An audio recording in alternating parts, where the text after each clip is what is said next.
మరో కొత్త నోటిఫికేషన్తో మీ ముందుకు ఎన్ఎఫ్ఎస్సి నుండి ఒక కొత్త నోటిఫికేషన్ వచ్చింది. దీనికి సంబంధించి విధి విధానాలు ఎలా ఉన్నాయో ఈ వీడియోలో చూద్దాం. Hi hello welcome to T1 academy. నా పేరు ఆజాద్.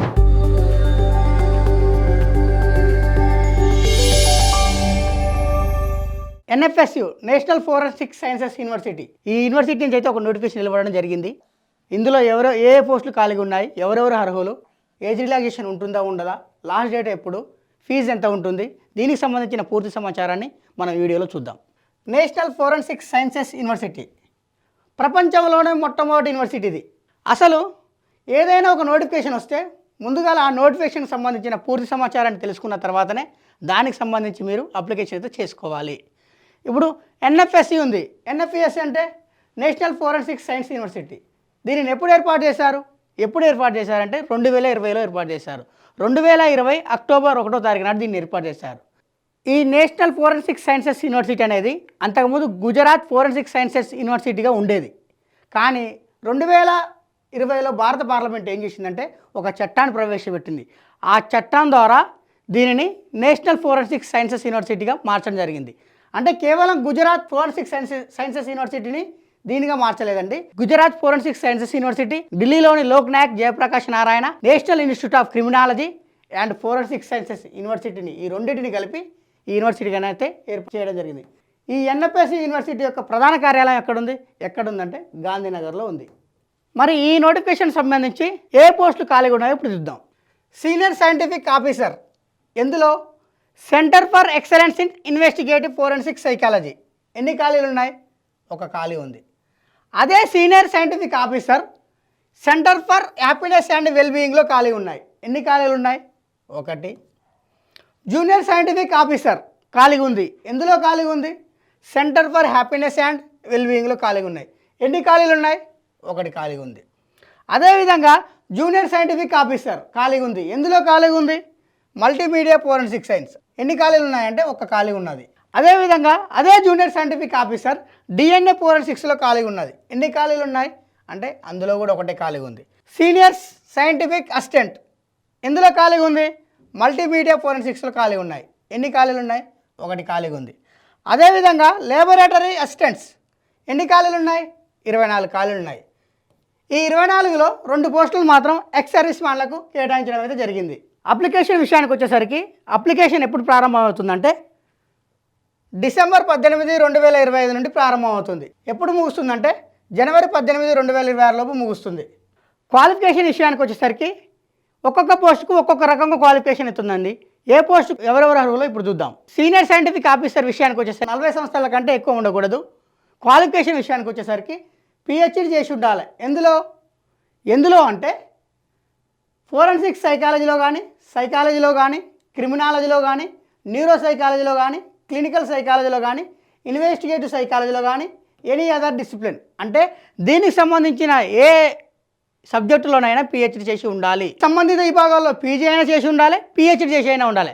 ఒకవేళ ఈ సంబంధిత విభాగాలలో పీజీ చేసిన వాళ్ళైతేనేమో వాళ్ళకి 5 సంవత్సరాల ఎక్స్పీరియన్స్ ఉండాలి.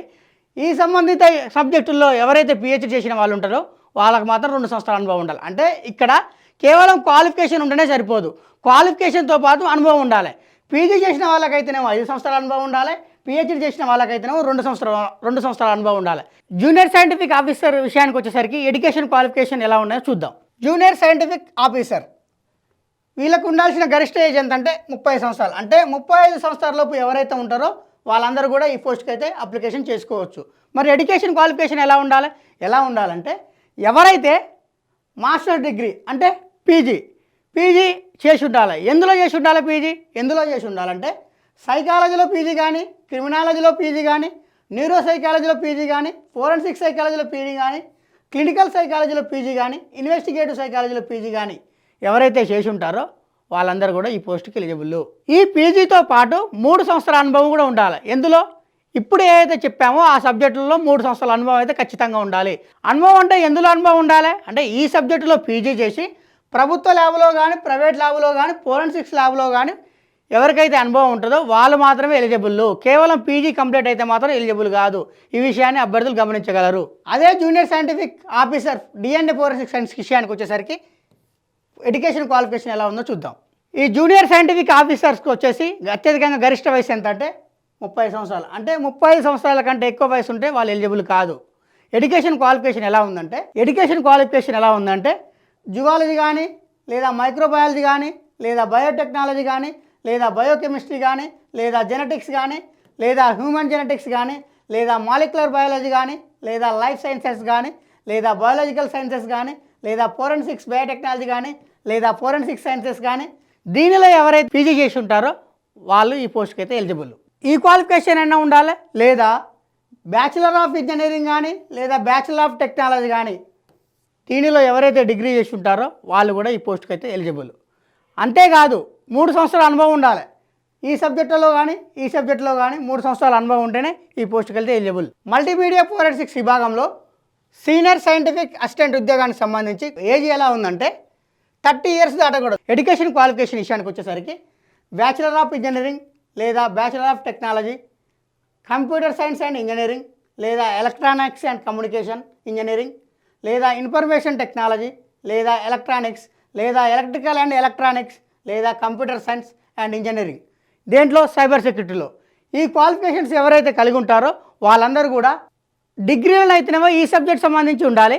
ఒకవేళ డిగ్రీలో ఈ సబ్జెక్ట్ లేకుండా పీజీలో ఏ సబ్జెక్ట్లో ఉన్న వాళ్ళు అర్హులు అంటే కంప్యూటర్ సైన్స్లో పీజీ చేసిన వాళ్ళైనా ఉండాలి, లేదా ఇన్ఫర్మేషన్ టెక్నాలజీలో పీజీ చేసిన వాళ్ళైనా ఉండాలి, లేదా ఎలక్ట్రానిక్స్లో పీజీ చేసిన వాళ్ళైనా ఉండాలి, లేదా ఫిజిక్స్లో పీజీ చేసిన వాళ్ళైనా ఉండాలి, లేదా ఫోరెన్సిక్ సైన్స్లో పీజీ చేసిన వాళ్ళైనా ఉండాలి, లేదా ఫోరెన్సిక్ సైన్స్లో స్పెషలైజేషన్ అయిన సైబర్ సెక్యూరిటీలో కూడా పీజీ చేసిన వాళ్ళు ఎవరైతే ఉంటారో వాళ్ళు కూడా ఈ పోస్ట్కి ఎలిజిబులే.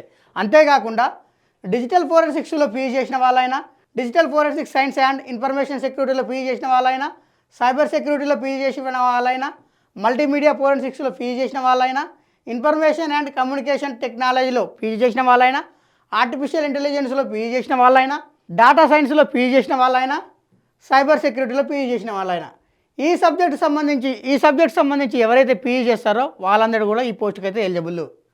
ల్యాబొరేటరీ అసిస్టెంట్ ఉద్యోగానికి వచ్చేసి ఉండాల్సిన గరిష్ట ఏజ్ ఎంత అంటే 18 సంవత్సరాల నుంచి 27 సంవత్సరాలు. గరిష్టంగా అయితే 27 సంవత్సరాలు ఉండాలి. ఎవరికైతే 27 సంవత్సరాల కంటే ఎక్కువ ఉంటుందో వాళ్ళు ఎలిజిబుల్ కాదు. ఎడ్యుకేషన్ క్వాలిఫికేషన్ విషయానికి వచ్చేసి డిగ్రీ పాస్ అయి ఉండాలి.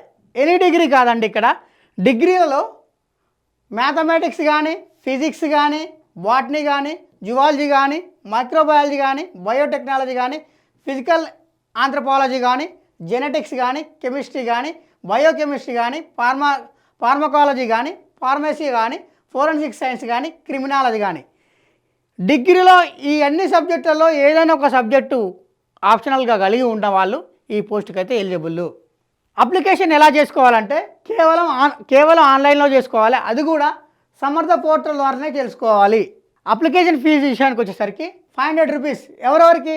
జనరల్ వాళ్ళకి, ఈడబ్ల్యూఎస్ వాళ్ళకి, ఓబీసీ వాళ్ళకి మాత్రం 500 రూపీసు, ఎస్సీ వాళ్ళకి, ఎస్టీ వాళ్ళకి, పీడబ్ల్యూ వాళ్ళకు, ఉమెన్ వాళ్ళకి మాత్రం ఫీజు అనేది మాత్రం లేదు.